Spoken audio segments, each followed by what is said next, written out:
Hi, I'm Supervisor Don Knabe, and I'm pleased to welcome you back to another episode of Dialed In.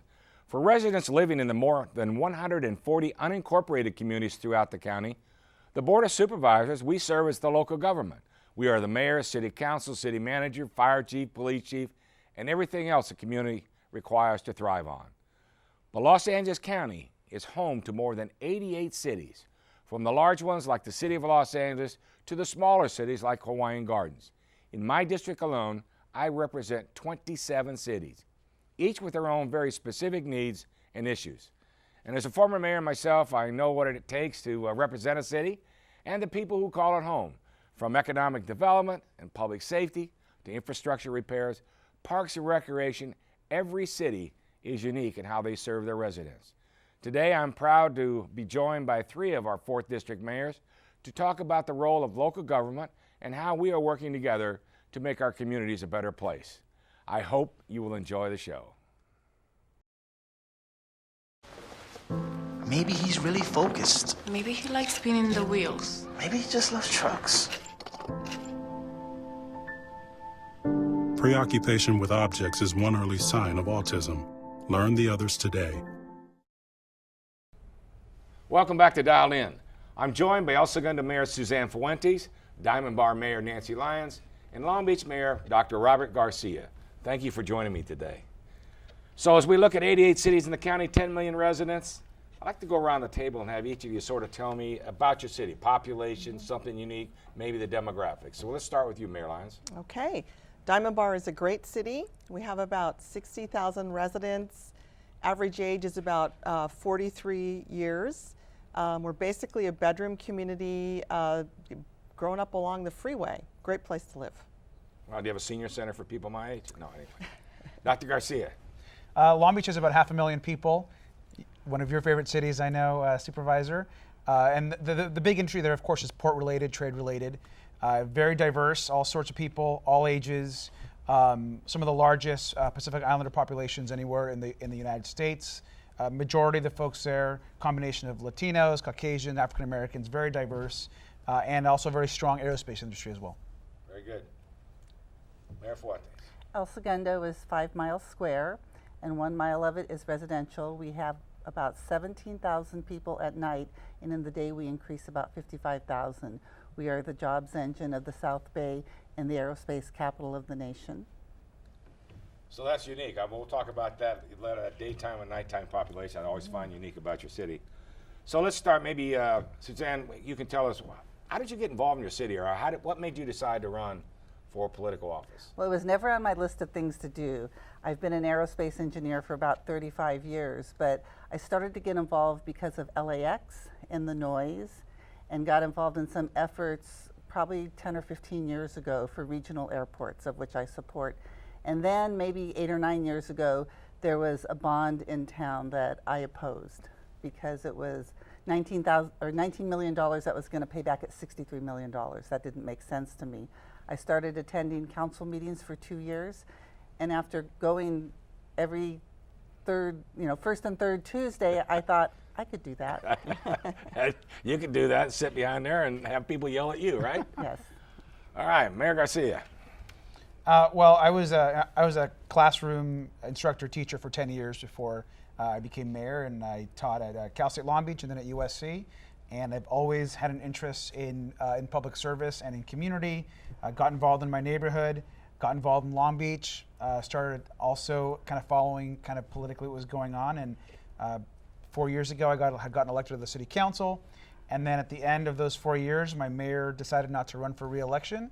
And so I thought, I'm going to run for mayor. And good friend of yours, Great. Bob Foster, and got elected a year ago or so, and it's been a great year. So you also did some staff work for one of the members, right? Absolutely. When I was teaching, I was doing about a year. I did staff work for one of the council members when he was actually running for mayor. 8 years ago. Yeah, it's been a while. It's been a while. Yeah. He didn't win like you did, right? He didn't win like me. Yeah. Nancy. Well, I originally ran for the school board in our local area and served 2 terms on Walnut Valley Unified School Board. Then my children were out of school and I developed more of an interest in the municipality. So I also attended different city council meetings and decided that I was very interested in that. So in 2013, I ran for election and won. Well, as a former mayor and council mayor myself, I mean, I know there's always multiple issues you're confronted with. You know, the person standing in front of you, it's the most important issue you have to face, they face, and they want you to have the same enthusiasm and support. But maybe each of you could sort of give me one significant issue that you think is facing your community. Mayor Lyons. Well, really traffic. Traffic is a big problem for us. We're bordered by the 5760 freeways, and every time there's an accident on the freeway, the traffic moves into the city, down the thoroughfares. So we're really working hard to get money for what we call the big fix, which is the 5760 fix, so that we don't have so many accidents, which currently are more than one a day and on average. Wow. Is that part of that flyover? Yes, Yes. which will really help. Yes, that'd be very good. I think the big city that Long Beach is facing, which is, I would say, the same exact issue that every big city in California is currently facing, is the increase in crime that's happened in the last year or two. And so we're seeing, like Sacramento and San Francisco and Los Angeles and all the other cities, a creep up of crime. And what concerns us is that it seems to have possibly an effect to some of the criminal justice reforms that have happened in the state of California. And while there isn't clear data yet that those are linked, police chiefs across the state have been pretty vocal about cities not yet receiving additional support, down through the state to help kind of reintegrate folks back into the community, provide training, provide workforce training. And so we're seeing crime begin to increase, and it's very concerning to us. We need to reinvest in public safety, and I think all big cities are, actually, I think all cities are facing that, but I know it's especially true in some of the larger metropolitan areas. Right, we'll dig down on those two propositions and, a little bit later to talk specifically how it's impacting your cities. So here we go, right? I mean, you have these very specific issues. How about El Segundo? Our budget, our issues are similar to that we've heard here, but especially our budget for our city. We had a $10 million deficit 6 years ago and a $7 million 2 years ago, and we're still struggling. We've pulled back a lot, and we don't provide as many services. So some people think we have a surplus, but we don't. We're trying to get our budget under control so we can do real strategic planning. Well, as you can see, I mean, those are different kinds of issues, but there's always this common thread. Population really doesn't make much difference. It's like small counties versus large counties. Our numbers may be bigger, but it impacts the areas the same way. So whether it's crime, whether it's healthcare. Now, some of the cities are contract cities, which means they contract with us for public safety, and some are independent cities. We don't have to go into great detail, but Diamond Bar, you are a contract city. Contract. Yeah, we contract for the sheriff, we contract for the fire department, and also for library. And we're very happy with all of them. Very good. So we have, we don't contract with the county. We have all the services that are departments of the city as part of the city structure. We are an independent city, and 4 years ago we had something on the ballot to potentially go to county fire, and it was voted down 91%. Our residents are proudly independent. Your fire and police department is very popular in the city of El Segundo. And I might add, in the city of Long Beach too, where all of you contract with us as it relates to public health issues, the city of Long Beach has their own public health department. There's two that was many years ago legislatively put together. One is the city of Long Beach, and the other one's the city of Pasadena that had their own public health department. So they chase their own bugs, and we all chase it for you. So we'll be right back.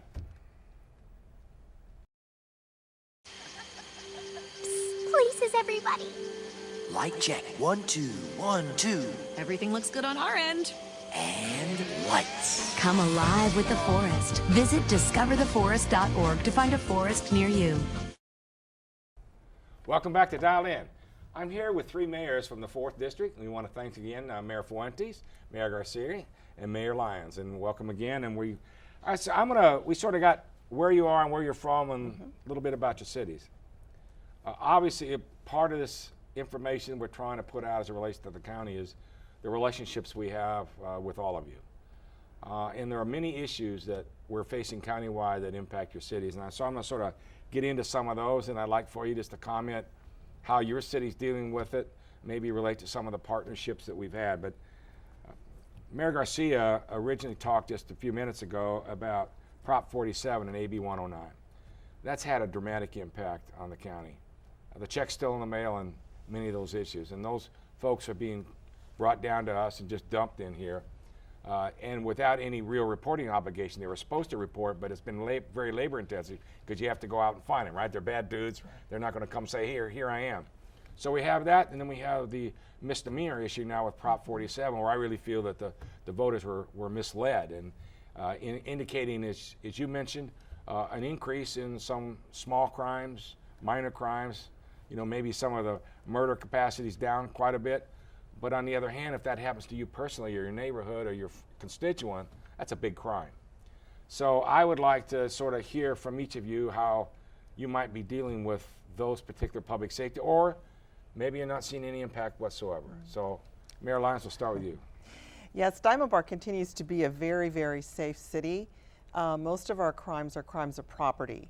So we're finding that there is an increase in thefts out of cars, some home burglaries, but basically the way we've dealt with it is two-prong approach. One, by having additional sheriff patrols where we think that might be warranted to try to really bring the numbers down, and the other is a big see something, say something campaign throughout the neighborhoods and with Neighborhood Watch and then with reward money too. So is that being led by the city then? That's see something, say Yes, something? and the reward Excellent. is being Okay. led by the city also. Very good. Mayor Fuentes.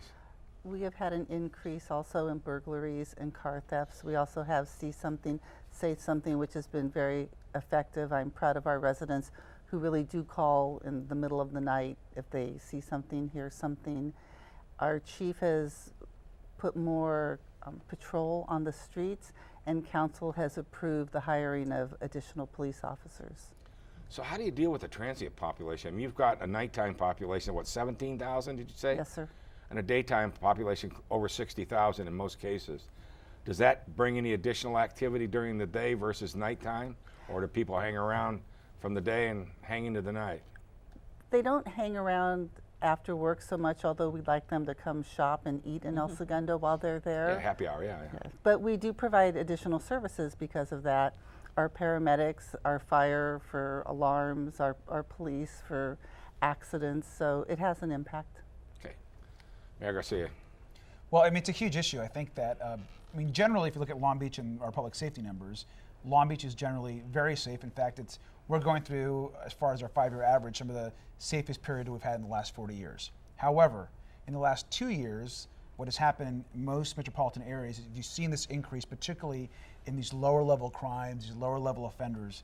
And while there's an evidence, there's a clear connection. And I think that while I think Prop 47 was very well intentioned, and there's good intention behind criminal justice reform, when you don't have any sort of support service or tracking system on the other end, you have what's happening right now.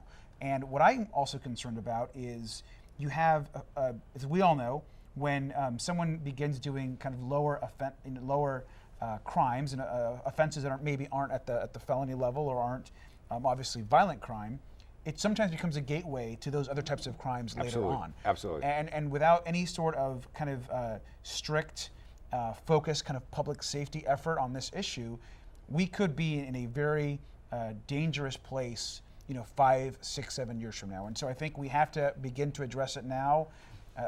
The governor obviously has a very clear goal of emptying out state prisons and of getting folks out of prisons, which is fine. But we in cities need the tools to address it on the other end. Absolutely. Because they just give them the one-way ticket to the county of their choice, and when you're a 10 million person county, it's a great place to hide. That's right.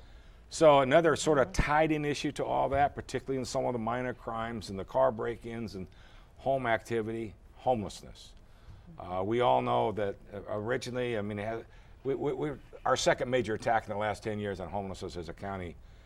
I personally don't feel you can spin your way out of it, and it's going to take a coordinated approach. Many of you were down there to support us a couple of weeks ago when we tried to deal with this issue on a regional basis. I mean, most people think it's Skid Row downtown LA, and we all know now that that's no longer the case, that it continues to be a bigger issue, and it continues to be many people facing homelessness for the very first time. But there's always other significant diversion issues as it relates to mental health, drug abuse, and all those kinds of things. So how is your city's dealing with the issue of homelessness? Or do you have a large population, or were you tied in, you're working through your COGS or something else? So, Mayor Fuentes. Well, our population is small, but it has increased, and we do work with the South Bay Cities COG. We have organizations to come up with things to help people and to find them housing and services. I get calls in El Segundo about individuals. Our police go out and offer services, try to find them someplace to go or see what they need. But as you know, you can't make people accept a service. Right. It's not illegal to be homeless. We just want to do the right thing for them. Long Beach has and will continue to have a homeless population, particularly in the downtown area. What we have found is two things: as downtown has developed and and household income has gone up and more folks have moved in, the homeless population has spread, and so our homeless count hasn't shown a dramatic increase, but the population has moved, and so we're seeing more in some neighborhoods and under freeways in certain parts of town, and so our continued concern is that a lot of these folks don't want any type of service, and a lot of them still have obviously severe mental health needs, but they don't want service, they don't want shelter, they just refuse, and so that becomes problematic, and we see that kind of growing, and that issue is a big issue all throughout the county. Yep. We're very, very lucky. We don't have much homelessness, partly because of the hills that we have. It's hard to get around, and don't really have much bus service really either. But you have quite a bit of parks out there, though. Yeah, but just not much shelter, and it's really, so we have some transit population from time to time, and when we come across them or we're informed about them, we can refer them to services, but it's a small thing. I'll just sort of close this segment with a story. One of your fellow colleagues in a neighboring city, I won't say which one, called me, and they had a homeless encampment right in the middle of town. And so we set out our mental health folks, the LASHA folks, which is the Los Angeles Housing Authority, to deal with it. And there were 4 folks there. And it takes time. I mean, the homeless, it's a trust issue. And so we finally got 3 of them to agree. And this is happening in the middle of the night. By the time the folks went back to put everything in place, they came back, they were all gone. Found 2 of them later, and they said, no, we don't want any services. So it's really a trust issue, and it's a hard issue for us all to deal with. No one wants to see anyone on the street. Everybody has a mom and a father or a son or a daughter. So it's a very difficult issue. I personally appreciate the way that all of you in our cities have really stood up to the problem and saying, hey, we've got one, let's work on it together. It affects all of our cities. It's an economic issue as well as a homeless issue. So with that, we'll be right back. You! My fault? Your fault. You're right, it's my fault. Maybe both of us? Just the 2 of us. Welcome back to Dialed In. Once again, I'm here with Mayor Fuentes, Mayor Lyons, Mayor Garcia. Welcome back. Let's talk economic development. I'd like to hear from each of you what your cities are doing to either attract new business or save jobs, and what's the economic outlook for your cities. We'll start with Diamond Bar. Okay. Economic development is probably our second most significant issue in Diamond Bar.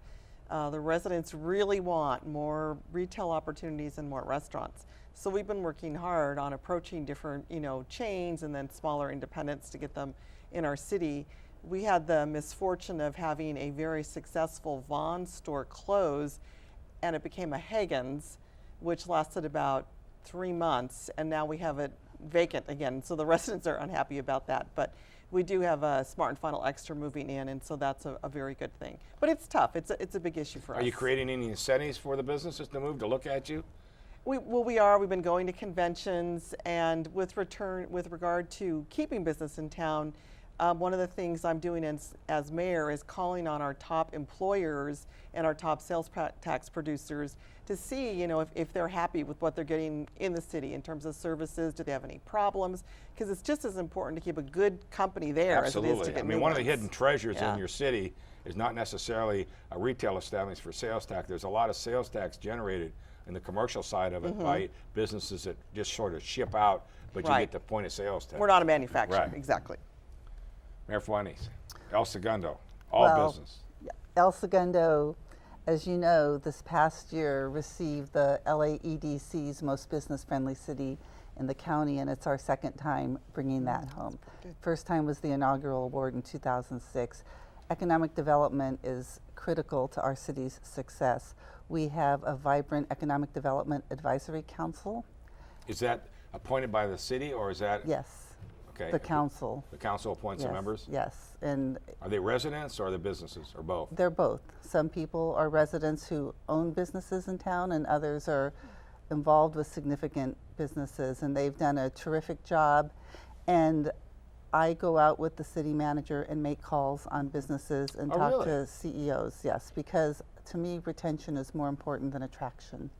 And I want to know what we're doing right and where we can improve, because everybody in every city can improve. So we sit down and we go over what they're doing and what they need for us. Right, there's always neighboring cities, neighboring counties, neighboring states that would like a lot of our business. Yes. And your city was great in the leadership. There was a very big job retention program, and that was retaining the Los Angeles Air Force Base, which we were very big partners on with you, but that was a huge issue. And again, one of those hidden, everybody, because there was no runway, no one knew there was an Air Force base there, but billions of jobs, billions of dollars in economic impact, thousands of jobs from not just the main employer, but all the subcontractors. Yes, sir, you are correct, and thank you for your leadership in that. And we still work on that all the time. I belong to several groups in the county that we keep our eye on the ball, because BRAC is always a consideration. Los Angeles Air Force Base is the jobs engine of the South Bay, with all the space and defense industries and the secondary and the tertiary suppliers and all the other businesses that benefit from that, and all the other cities in the region Absolutely. who benefit from that. Yes. It's regional in nature. It's clean jobs, well-paying jobs, and those bad people in like Arizona and New Mexico and Colorado, they want it really bad. That's right, and space superiority is so important to our nation and our region. I have wonderful relationships with General Greaves and Colonel Turner, and everybody is there. And we just recently, as you know, Assemblymember Hadley got AB 306 passed, which is school choice for military families in California. That means anybody serving in the military in our state, when they come here, their children can go to the school of their choice. The home school district can't hold them. That's huge. That makes LA Air Force Base for the Air Force. Even more attractive. Big deal for Long Beach. There was another issue. A lot of the Air Force folks wanted their schools in Long Beach and things like that, the proximity and the reputation. Mayor Garcia, you got a big economic engine there.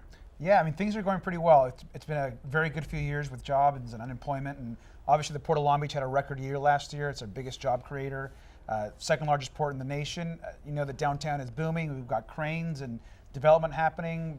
For the first time, we have interest and are now opening up places like Nike and Forever 21 and H&M in the downtown core, which had left for so many years, and so that center of downtown is going very well. And the other great economic development story is around the airport. We have Virgin Galactic that opened up, and we have the West Coast headquarters for Mercedes-Benz that just opened up. A lot of development in what used to be the old Boeing McDonnell Douglas site. It's phenomenal. So we have about 4,000 jobs that were created on that site just in the last few years. Good paying jobs. These are jobs that people can afford a nice home and have a great middle class life in Long Beach. And I have to say the what's happening between there, downtown, the port, all really good stuff. So we're seeing a lot of job creation, a lot of interest, and we hope it continues. So has the city been impacted at all by the drop in oil prices? Absolutely. Long Beach is one of those cities in the state that does a lot of oil production, and so the drop in oil prices has absolutely affected us. And so we've managed, fortunately, because we've managed the budget in a conservative way the last few years when it came to oil. We are in an okay place, but certainly we are able to do less infrastructure and public works projects because the vast majority of those dollars were invested right back into infrastructure. Because economic development is so important, and there's always used to be that competition for sales tax dollars for the mega stores. Are there any concerns from any of you about mega stores and their longevity and life in your cities? We have no mega stores. You want to put them on my county golf course? We actually just lost one that the community is actually fine with, and I think it's just it's a positive story. We had a Walmart in the middle of downtown, which had been there for 15 years, and it actually closed.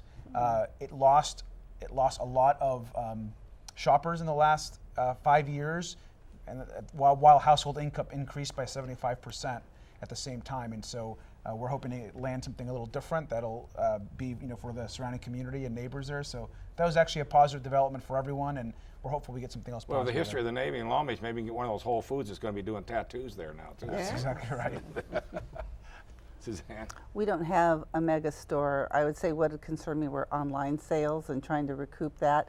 They go to the state now and they're dispersed, but I'd like to see them actually include every city as the point of sale so that we get our fair share. Good. We don't have much time left, so I'm going to close with this one question. We all know the life of a politician or being in politics can get a little rough and tough.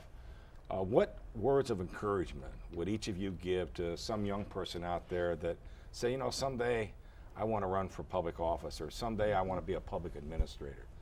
What kind of encouragement would you give them? Well, really, the first thing you need to do is register to vote. And then you need to vote. You need to vote in every election. You need to be an informed voter. So that's the first thing you need to do. The second thing I would say is find something you're interested in. Find a passion that you have and volunteer. And really volunteer in your community and get to know the people in the community and just the different issues. So that would be me. Yeah, I mean, that's a good point. I mean, I tell everybody I never had a goal of running for public office. Mine was sort of an extension of community involvement from little leagues and boards of directors and things like that. Mayor Garcia. I would say to make sure you're doing something besides politics that you love. And I think that it's good to have another career, to start by getting experience in another area before you run for office. For me, it was education. For others, it's different things. And I think it's important to focus on something you really love and care about, and that in case that political dream doesn't work out, or after you leave politics, you have something else to, as a career to get you through. Now, are you full-time as mayor? Yes. Yeah, full-time. Both of you are part-time, right? Yes. I have a day job. That's Mayor the one. Fuentes, what words of encouragement or advice would you give the folks? I talk to young people all the time and encourage them, similar to what Mayor Lyons said about getting involved. We have committees and commissions in town. There's all sorts of other charities and nonprofits to be involved with. And what I always say is, if not you, then who?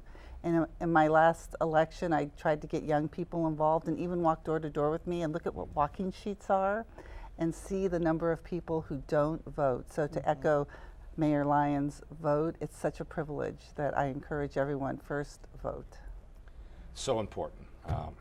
And let me just stop it there and just say to all of you to thank you for taking time out of your busy schedules. I know the politics of your other jobs, your real jobs, being mayor of the big city and the great city of Long Beach requires a lot of time and effort, and I can't thank you enough for taking the time to come out and share with the folks out here that what's going on in all of our cities. And it's a good cross-section across the county, and Mayor Garcia learned that Diamond Bar is in my district. That's good. I mean, I'm an old Covina guy, so that's right. I know Diamond Bar pretty well. That's right. I know. So, but anyway, again, I want to thank all of you for taking the time and to be here. And with that, thank you all very much.